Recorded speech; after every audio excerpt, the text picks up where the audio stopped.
예, 세월호 참사 당일 7시간 동안 청와대에서는 무슨 일이 있었는가? 이 문제는 오늘 그 시간 동안에 대략 1시간 반 내지 2시간 동안은 머리 손질을 받았다라는 보도도 나온 바가 있는데 여기에 대해서 청와대는 즉각 반박을 했습니다. 사실과 다르다고요. 그런데 이 소식은 조금 정리를 해서 저희가 2부에서 출연 기자와 함께 좀 짚어보도록 하겠습니다. 그 전에 아무튼 청와대 관계자들은 그때마다 보안이라는 방패막이를 꺼내들었습니다. 이 7시간에 대해서. 그런 핑계를 대면 당장은 위기를 모면할 수 있겠지만 시간이 지나면 결국 사실이 드러나기 마련인데 정치부 허진 기자와 함께 잠깐 좀 짚어보도록 하겠습니다. 허진 기자, 박 대통령이 태반 주사라든가 아무튼 주사제를 처방받았는지 논란이 됐는데 세월호 당시 청와대에서 간호장교로 근무하던 조모 대위는 기밀이라는 이유로 사실을 밝히지 않지 않았습니까? 모른다고요. 밝힐 수가 없다고 얘기했었죠.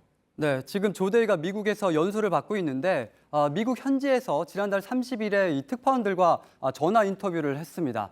조 대위는 이 배곡 주사, 이 태반 주사, 마늘 주사 등을 대통령에게 주사한 적 있냐 이런 질문에 환자 처치와 처방에 대한 정보는 의료법상 기밀 누설 금지 조항에 위반되므로 말할 수 없다고 답을 했습니다. 예. 하지만 이선우 청와대 의무실장은 어제 국정조사에 나와서 이 박 대통령에게 태반, 배곡, 감초 주사가 처방됐다고 밝혔습니다.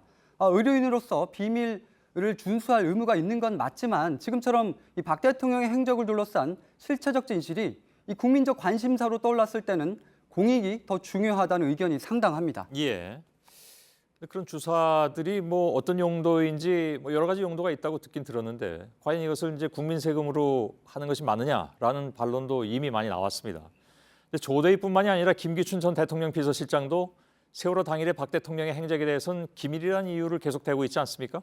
네, 김기춘 전 비서실장이 2014년 10월에 국회 국정감사장에 나왔는데 이때 이 세월호 당일 박 대통령의 행적을 구체적으로 밝히지 못한 이유에 대해 경호상 큰 문제를 야기할 수 있기 때문이라고 답을 했습니다. 예. 그런데 특이한 건 지난달 22일 중앙일보와의 인터뷰에선 박 대통령이 무슨 시술을 받았는지에 대해선 사실 물어볼 수가 없었다.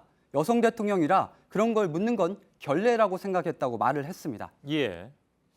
여성 대통령이기 때문에 묻지 않는다라는 것도 굉장히 논란거리가 될 만한 얘기고 또 이 얘기를 곱씹어 보면 박 대통령에게 사실 여부를 물어보지도 못했으면서 기밀이다 이런 얘기부터 그러니까 핑계를 대는 것이다 이렇게 얘기가 되는데 2년 만에 아무튼 군색하게 못 물어본 이유까지 말한 셈이 됐습니다.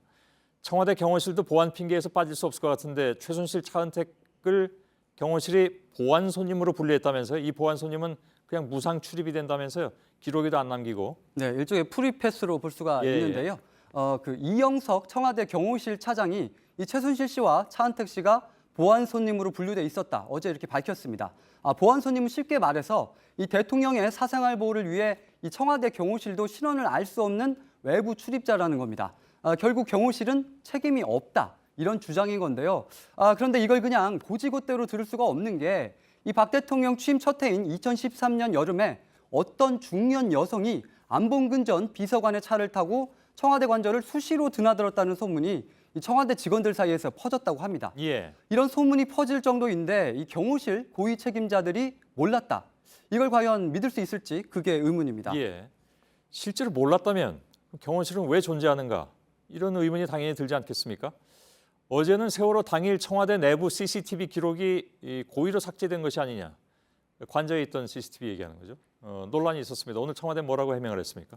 네, 어제 그 경호실 차장이 세월호 당일 청와대 내부 CCTV 기록에 대해 이 보존 기간이 지나서 보존돼 있지 않다 이렇게 답을 했는데요.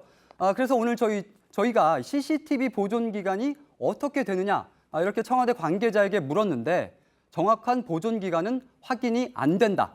일반적인 CCTV 보존 기간과 동일한 것으로 알고 있다. 이렇게만 답을 했습니다. 예. 구체적인 답변은 결국 피한 건데요.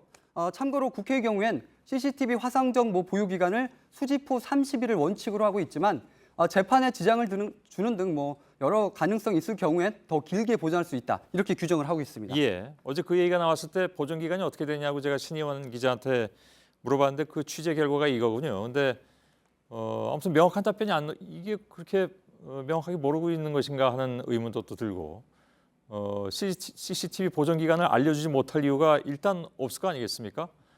왜 이것도 보안인가 하는 생각이 듭니다.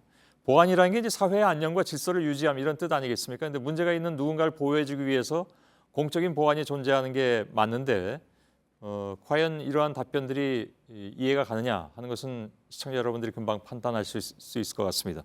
허진 기자였습니다.